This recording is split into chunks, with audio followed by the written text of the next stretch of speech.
We are very lucky to have with us live in the studios this morning Tony Angell. Tony Angell is an author, illustrator, and sculptor. He has authored and or illustrated a dozen award-winning books related to natural history, some of which include Ravens, Crows, Magpies, and Jays, Marine Birds and Mammals of Puget Sound, Birds of Prey of the Pacific Northwest Slope, In the Company of Crows and Ravens, Puget Sound Through an Artist's Eye, and he is here to talk about his new book, which he co-authored with John Marsleff, entitled Gifts of the Crow, How Perception, Emotion, and Thought Allow Smart Birds to Behave Like Humans. Tony, thank you very much for coming and spending time with us this morning. Mike, it's my pleasure. Glad to be here. Start out, tell us, what was the motivation in writing your new book, Gifts of the Crow?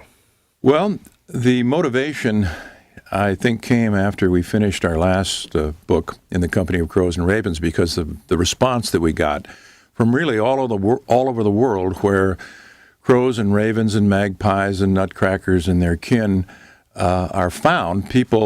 Reputable people who observe carefully, if you will, and don't make stories up, started to contact us and tell us about all the miraculous, strange, unusual things these birds were doing.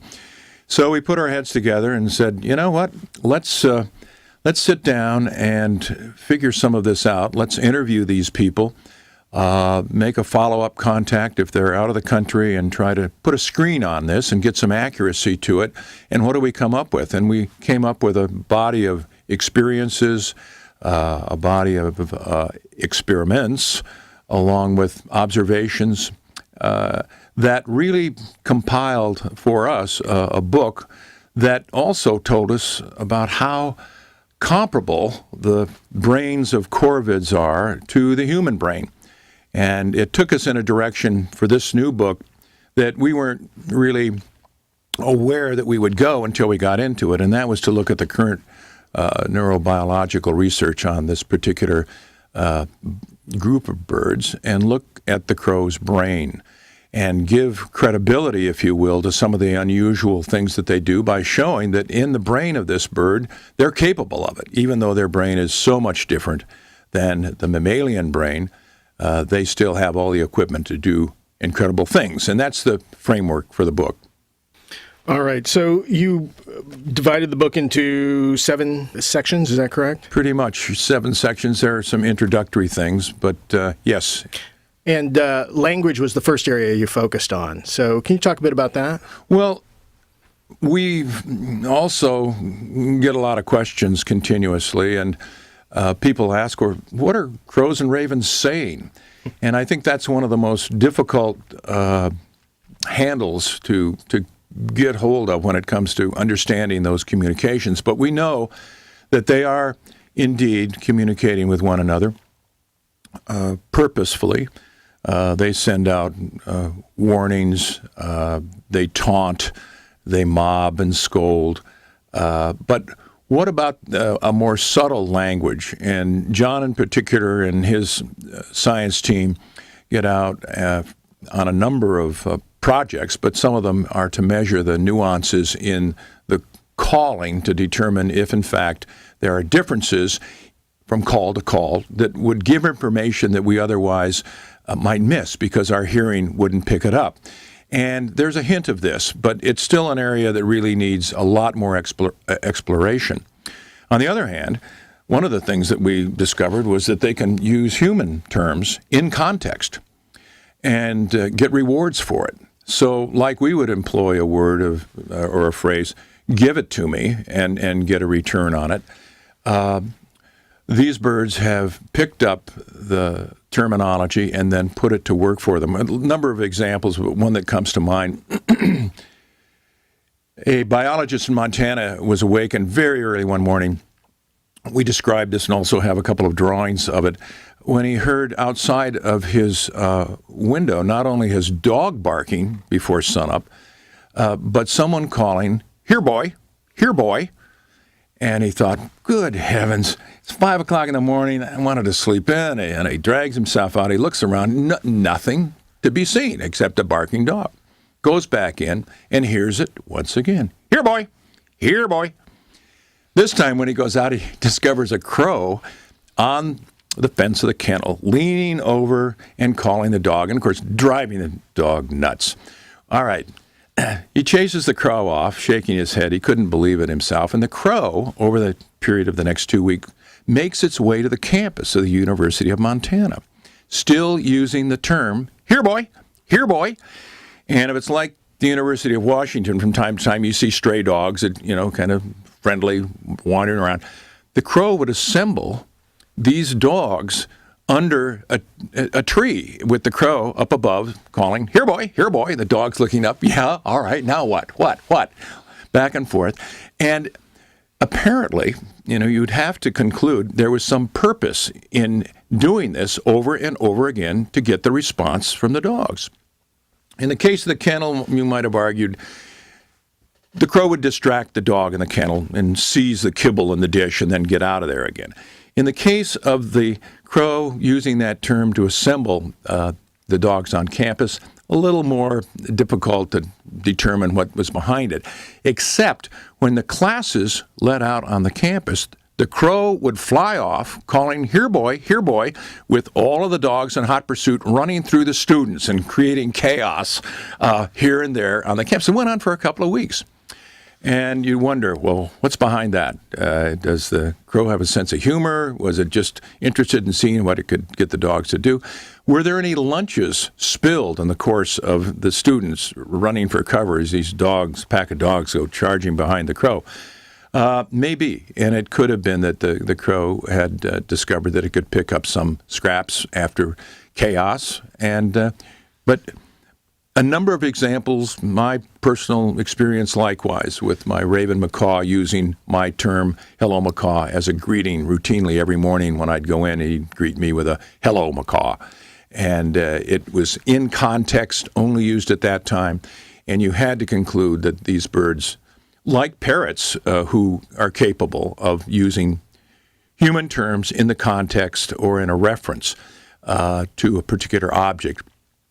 So that's part of the language of what we describe. We also, of course, do a neurobiological look-see at the brain as to how these signals are sent through the auditory system of the crow and move through the brain, looping, picking up information, refining a response to something in order to employ vocalization in a proper context. And so there's a good deal of this biology as well. I was surprised to read that the crows don't actually have a tongue.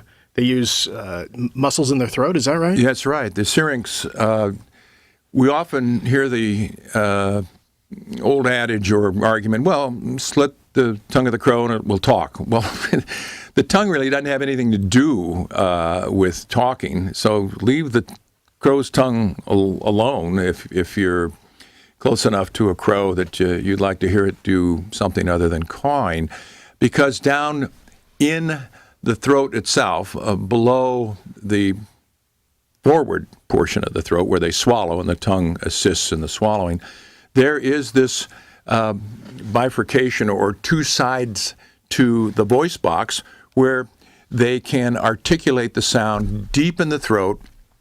And then that sound, which is really a dual production, if you will, from those two sides of the throat, moves up through the trachea, if you will, and then is vocalized. And what you get is this two-part harmony, especially in songbirds, and crows and ravens are songbirds and capable of singing as well as producing their usual calls. And it's a very sophisticated process that we ordinarily don't realize until we look at the diagram that shows how that sound is produced and allows them to make these sophisticated vocalizations that otherwise would be impossible. I can't remember the specifics of it, but also in the book you had an example of where, I can't remember whether it was crows or ravens, but where they modified the language, where they recognized to use themselves. So they one of them had picked up some words and then modified it to basically say me, But well, I'm not giving you enough hints there to remind you which one that was. Yeah, the question comes up, and I'm going to take a little bit of a side transit, if you will, on that question, because it was important for us to determine, especially in some of the examples we give, does the crow and the kin of the crow have self-awareness? Is it able to see itself as an individual and unique? And indeed, when you listen to particular individuals, they have individual vocalizations that distinguish them. But moreover, some of the experiments with magpies, for example, have shown that if you put a spot of paint on the breast of the magpie and it presents itself in a mirror, it will look and not just see a reflection of what looks like another magpie to fight, but sees itself. And then, using the mirror, will remove the spot off of its breast. So this appears to be evidence that they have the self-awareness, like you and I would stand before a mirror and say, I need a shave today because of the way we appear. Well, they likewise, over time, apparently, not necessarily the young birds, but the older birds have this self-awareness. Interesting. The more I read your guys' books and with these realizations of all the advanced thinking that the corvids do, I probably for that particular one you just gave an example of, the next realization will be, well, and I need to find out who put this spot on me and deal with it. Well, they do hold grudges, and they do remember faces. And again, John's work out at the university has demonstrated that really for the first time with great precision, where they put a caveman mask on the individual when they band the bird. And when a bird is banded after it's been netted on campus, it's not an easy process for the bird. It doesn't feel comfortable being handled like that, and it recognizes the face of the crow handler, if you will, with this mask on. So later on, when that individual, I'm making the story a little simple, there's greater detail in the book, but later on, when the individual goes out on campus wearing the mask, that particular person, as you might expect, is mobbed, dramatically mobbed, because the crows remember that face. You could wear another mask, and there was a control on that where they put a Dick Cheney mask on an individual and walked out, and crows didn't pay any attention to Dick, but go out with a caveman mask, and they were in hot pursuit. The remarkable thing is, this is like 6 and more years later, these crows don't forget the caveman that handled them originally, and also apparently have instructed their kin that this is an individual to fear. So they transferred this information of a threat to birds that never had any firsthand experience in this moment of being caught and captured. And it's an ongoing experiment. It's going to be interesting to see, since crows can live to be 20 years, if they continue to, if you will, perpetuate the saga of the caveman as somebody on campus to fear to several generations coming along. The other thing I might mention here, because I'm wanting to share what we discovered, is the capacity for crows to use insight. And that's something that, we have reserved for people and perhaps the highest of the primates. But indeed, the experimentation with the New Caledonian crow has demonstrated that these birds, who are terrific tool makers and tool users in the wild, they are able to, in the laboratory, determine what tool is needed to get another tool, which will then be used to get the food that they want. And the experiment is a short stick tied on a string below a perch that will retrieve a longer stick that's behind a barrier that they can pull forward and then pull out of the barrier, and that longer stick is needed to get the food out of a long tube. This is the same crow that was famous in the videotape of being in a cage and having a tube with a little bucket of chow at the bottom and a piece of wire. And since in the wild, Betty is the bird's name, really knows how to bend sticks and one thing or another, Betty looks around, sees the wire, looks like a stem of some kind, and goes down and tries to poke at the food at the bottom of this tube, which she couldn't reach with her beak. Doesn't work. Pulls out the wire, looks at it for practically a split second, puts the wire down underneath this piece of what is the bottom of the tube that secures it to the cage, and bends the wire by putting it down underneath this section, and bends it, pulls it out. Now she has a hook. Takes the hook, puts it down in the middle of the tube, hooks the top of the little bucket, and pulls out the food. Well, of course, seeing it is a lot better than my telling it, and we've got an illustration of the book that lays that out pretty clear.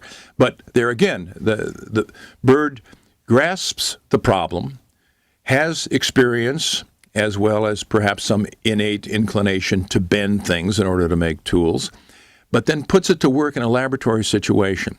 And those laboratory experiences have been done with bird after bird after bird, and they solve the problem almost immediately. And that's things that we normally might attribute, let's say, to primates and be awed by that when they do it. But this seems like a major leap forward in understanding of birds. Well, yeah.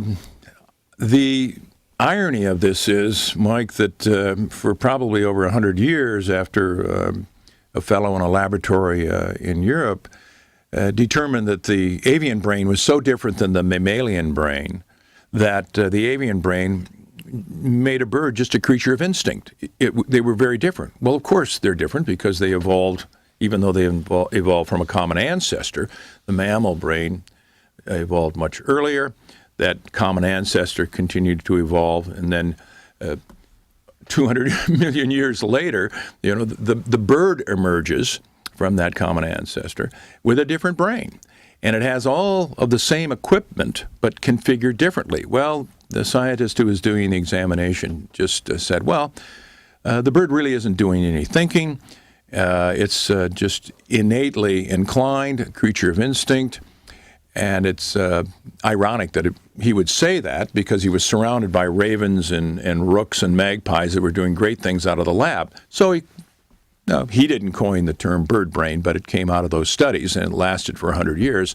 And only in the last 30 years, and right here on the University of Washington campus, great bird studies are going on, looking at the brain, and remarkable revelations about how they think and how they operate. Well, talk a bit. Another one of your sections is passion, wrath, and grief, emotions. Can you talk about that? Sure will. Passion, wrath, and grief. I'll stick with the grief example, although all of us, I think, have heard mobbing crows, which a collection is called A Murder of Crows, and you can imagine why, with that way they get cranked up over a predator in their neighborhood. But the grief issue is kind of interesting because, among other things, we got all this feedback from around the world about crow funerals. And John and I have both witnessed such an event, if you will, where a dead crow is surrounded by companions that look at it, examine it, maybe even tug a little bit on it, and then will fly back and join the flock. And there's some vocalization associated with it, but it's generally a fairly solemn activity. Usually it's around a crow, at least the one I observed, in a street that had been hit by a car. And rather than a funeral in the formal sense, I can't imagine that there's any religious connection associated with this, although you never know. No, I'm joking. The fact that some of the same things are going on with this crow moment as might go on with a human moment where you're paying homage to a deceased companion or relative or someone in your community and getting information, if you will, because the social structure of the crow community will change with the death of that particular crow. And that crow may be trying to figure out now, what does this mean to me? This was the mate of the other crow. Now that other crow is without a mate, and he or she is now available. And that may have been a dominant crow that died. And the hierarchy and positioning of the crows will be adjusted because of that. You also, excuse me, you also know that the crow is trying to figure out what happened here. Is it dangerous to me? Is this a place to avoid? So the information is coming in that's very important to the crow's future. And that's what appears to be grief. And there again, we don't entirely know that grief is absent from this because as this brain research goes on, there are ways to measure whether or not there's grief involved because there's portions of the bird brain that will, if you will, light up when there's that response. There's a memory that is triggered. There's something that causes a chemical change in the bird's disposition. But that's still being measured. We speculate on it. We don't have the final answers, but it's interesting to explore. How do they check on that with birds? They put them in a little MRI or something? Or? Well, they do. They scan them, and they have gone into the scanner with a trace solution. They're exposed to a fairly dramatic moment in one case that could be threatening, like the caveman mask, and then with that tracer in the system, it is put under, it goes into the scanner, and where the brain was active at that moment, there's still an indication, and it shows up on the scanner, what was going on, what portion of the brain. The hippocampus may well have been a memory area that was lit up, and it was, in fact, because of a memory of that particular mask, and we know that there was recognition there. And then some other portion of the brain clicks in and is also, with that trace element shown on the scanner, to be active as a fear area. And we know then from that evidence what kinds of information is put together for the crow to respond to. And by the way, of course, they respond so quickly to a lot of what we do that we sometimes think they're reading our mind. You know, we make a motion, we look in some direction, and they read the body language. And I think part of that is the coevolution argument that we make in our first book, The Company of Crows and Ravens, where they've had hundreds of thousands of years of association with humankind in one form or another, civilized and uncivilized, around the camps of humans. And they have basically grown up with us because they see that humans can work to their advantage. They can scavenge. They can feed from the kills of people, garbage dumps now, garbage cans, drive-ins. You know, the whole evolutionary line of association has given the crow the jump on really being familiar with who we are and how we move and operate. And that's why the crow population around here has increased to several orders of magnitude since the 1950s and 60s, because they're able to exploit the disturbed habitats of the area. And a front lawn during breeding season to a crow is like a supermarket. So you'll see pairs walking back and forth. Well, yeah, drive through the neighborhood today and check it out, because they'll be busy. And, of course, they only move out of the way of your car at the last minute because they are very familiar with how speed affects and sound affects, because of their whole sensory system, their behavior, and they know how to move in and out of that activity. And as you touched on earlier, they can remember those who have treated them well and those who haven't. They not only remember, but they make a point of that, especially the ones who have treated them with a certain amount of hostility. I mean, the character that you bring into the world of the crow is probably one that the crow knows better than you do. And if you're a friend, you're going to be on the receiving end of a lot of attention as well. The hostility is gone, and there are a lot of folks that we have gotten to know who have actually, because they befriended the crow, received gifts, hence the name, which is both literal and metaphorical. Literally received gifts on their bird feeders, or if they feed them out in the community, the crow drops something at their feet. And you wonder what is going on here, reciprocity. We know that there's some gifting between crow to a degree.